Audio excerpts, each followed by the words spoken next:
Hello, friends. This week's devotion is titled Grace Upon Grace.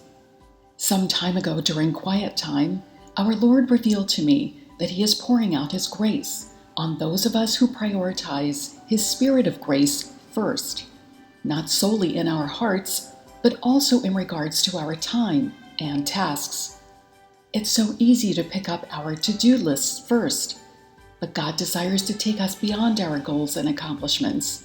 He desires to breathe on our daily lives, to lighten our load, and help us move forward with Him in greatness by His Spirit. Romans 8 verse 6 reminds us that the sense and reason of the Spirit is death, but the mindset controlled by the Spirit finds life and peace. So as we trust the Spirit of grace and relinquish the disgrace of our own priorities, we can receive more of His grace power. Psalm 73 verse 26 is quick to remind us of Him as our power source by saying, "Lord, so many times I fail, I fall into disgrace, but when I trust in You, I have a strong and glorious presence, protecting and anointing me. Forever You are all I need." Here's something else to keep in mind.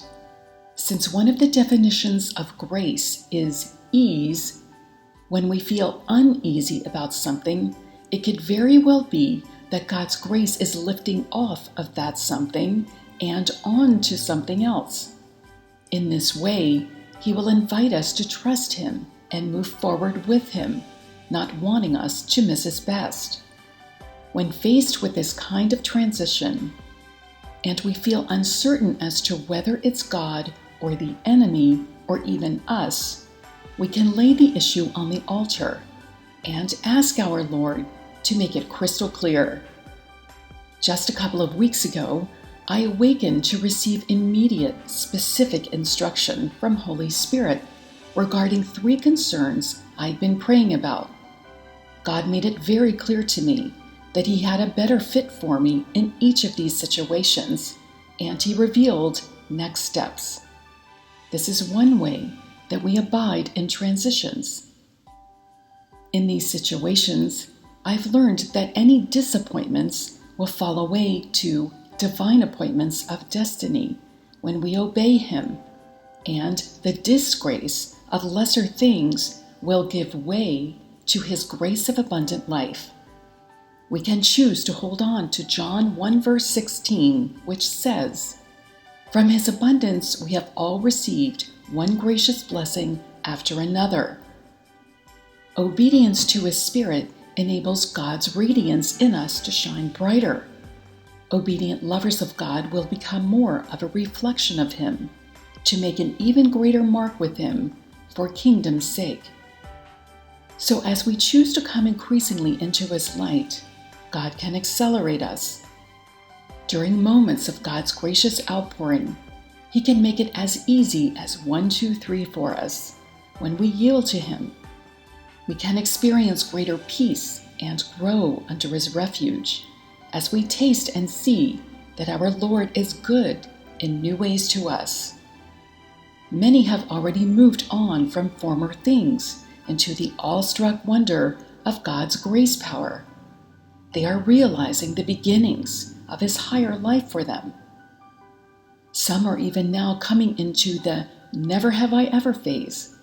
This is a word phrase our Lord revealed to me very recently that describes pinnacles of His goodness. He's bringing His lovers into moments, situations, and things that are brand new to them, first time ever, unique, serendipitous, and beautiful, as in appropriately and perfectly fitting, lovely experiences of the goodness of God that will stop us in our tracks, leave us in awestruck wonder, thinking and saying, "Never have I ever." This means places, opportunities, and things which we will know only God led us to receive. This includes gifts that are part of His preparation to build us for our promised greater blessings just ahead, especially in the next 4 years. Many are in the place of Amos 9, verses 13 through 15, which say, "Yes, indeed, it won't be long now. God's decree. Things are going to happen so fast your head will swim. One thing fast on the heels of the other. You won't be able to keep up. Everything will be happening at once. And everywhere you look, blessings. Blessings like wine pouring off the mountains and hills. I'll make everything right again for my people Israel. They'll rebuild their ruined cities. They'll plant vineyards and drink good wine. God, your God, says so." So, friends, let's continue to put on his new nature as he grows us upward.